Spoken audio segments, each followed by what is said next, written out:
Hi, my sweet grandson. This is Grandma Sands. If you get this message, call me or I'll try to call you again later. Okay, I need to talk to you before you do your adventure. Okay, love you. Bye-bye. It's the night before takeoff. A lot has been done. A lot has been packed. Do some final check-ins.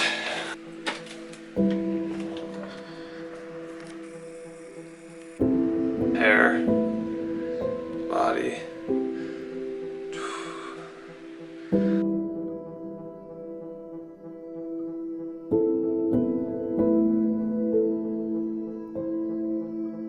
"2,100-mile bicycle trips are filled with many uncertainties.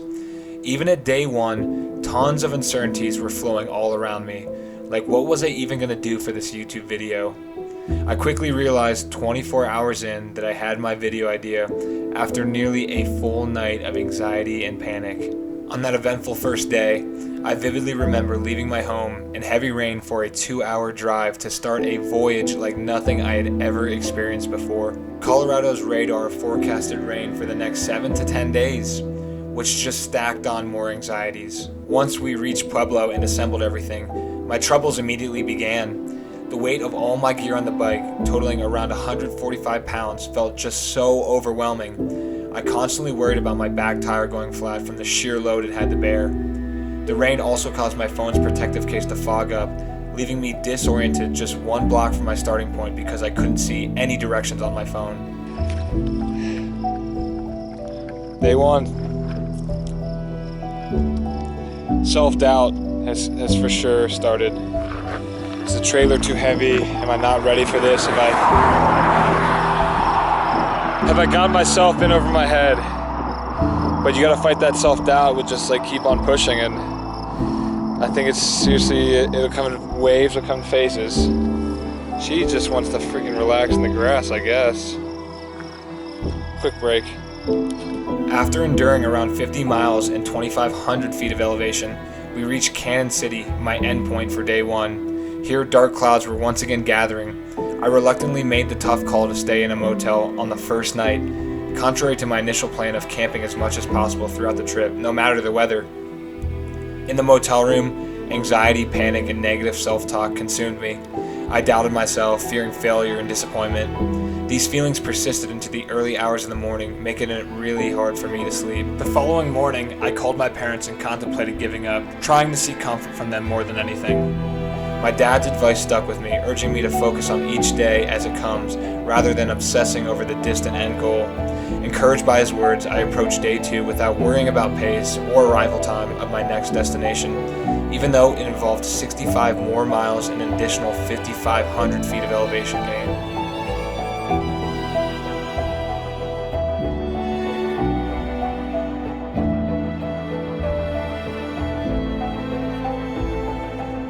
That's 3,000 feet elevation gained in 4 hours and basically 15 minutes of riding. And it's quite overcast, it's raining a little bit. As I continued my journey on day 2, I encountered my first turning point in Guffey, Colorado, where I met some incredibly kind and caring owners at a restaurant for lunch, Wilbur and Beth. Their hospitality and interest in my journey boosted my spirits and gave me the strength to continue pushing on for day 2. But as with what would be the theme of the rest of the trip, that is, constant ups and downs, I had one of only 2 long-sleeve shirts jammed in my gears 10 miles before hitting my end goal. It was a 30-minute process to cut out all the material, leaving my one sleeve mangled for the rest of my trip. Eventually, I reached my camping spot in Hartselle, Colorado. Quotations on camping. 2 days, and already this much adversity. I initially held on to the naive belief that it would be smooth sailing with only a few challenging days here and there, but I was already meeting my match after day 2. Around the halfway point, after enduring relentless rain and harsh weather, it dawned on me that this was the true adventure. It comes with its share of unexpected twists and difficult moments. You must navigate through these challenges and come out stronger on the other side. In the midst of those trying times, it never feels enjoyable. But I firmly believe that the harder we work for something, the more rewarding and satisfying the outcome becomes whenever we finally achieve it. From there, my mindset started to slowly shift, and I began to view setbacks as opportunities for growth. Every time I faced a challenge, I was met with awe-inspiring experiences, breathtaking landscapes, or wonderful encounters with people who rejuvenated my spirit.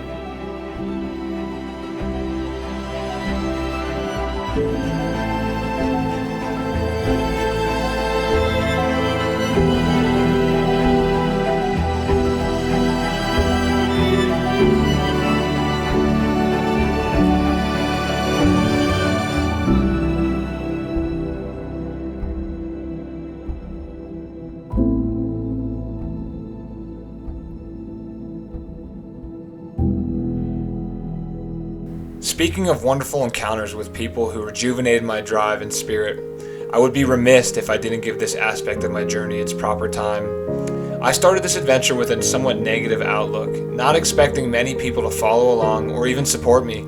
But as the days passed, I realized that my initial apprehensions were so unfounded. I was pleasantly surprised by the sheer number of good-hearted, kind, and generous individuals I met along the way. It was like under-promising and over-delivering.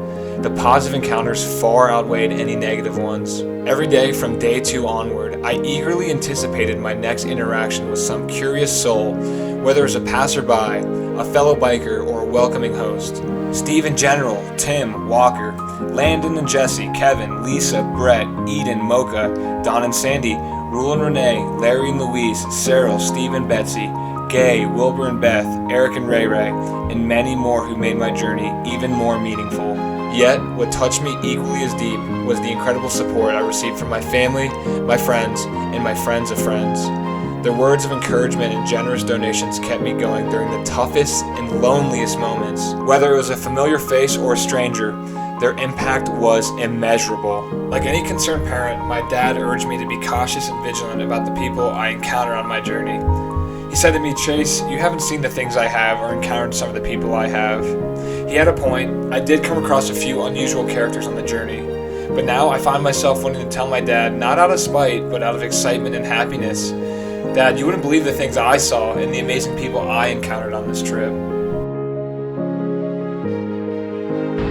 Got everything you need? Yeah, I just grabbed some food and I'm about to take off. I gotta get some dog food for it real quick, and then I'm gonna head off and towards Hot Sulphur Springs. Water or anything like that?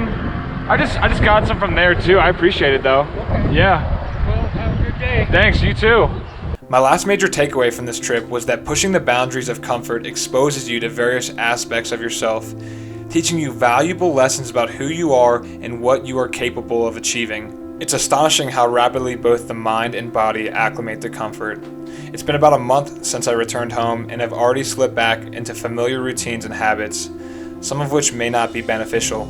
This observation has led me to realize just how challenging it is to break free from one's comfort zone and venture into the unknown. But let me tell you, if you manage to do it, you will discover the true essence of life. During my journey, there was hardly anything consistent except for sleeping in a tent most nights and riding a bike. Cell service was always hit or miss, food was unplanned, and the weather remained ever-changing.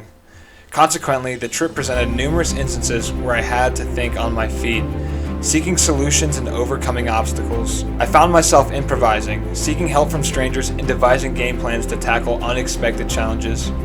And the beauty of it all was that no matter the obstacle, I managed to figure it out, acquiring fresh skills, experiences, and forging connections with those who helped me along the way. Now consider your daily life. How often are you faced with sudden obstacles? I'd venture to guess not very often. In the comfort of our routines, everything tends to flow smoothly and we become accustomed to the predictable cycle. However, I encourage you to throw a wrench in the works every now and then or completely change your routine, even if only for a short period. You'd be astonished at where it might lead you and how profoundly it can nurture personal growth and problem-solving abilities. Embrace the unknown and let it shape you into a stronger, more resourceful individual. I will cap off this video with something my friend Walker said on this journey. He said, "I was originally upset because I missed the release of the new Zelda game and I couldn't play it, but then I realized what I'm doing is the real-life version of Zelda. I ask you, what is your adventure, your journey, or your real-world version of Zelda that you have always wanted? Get out of your comfort zone and go conquer it."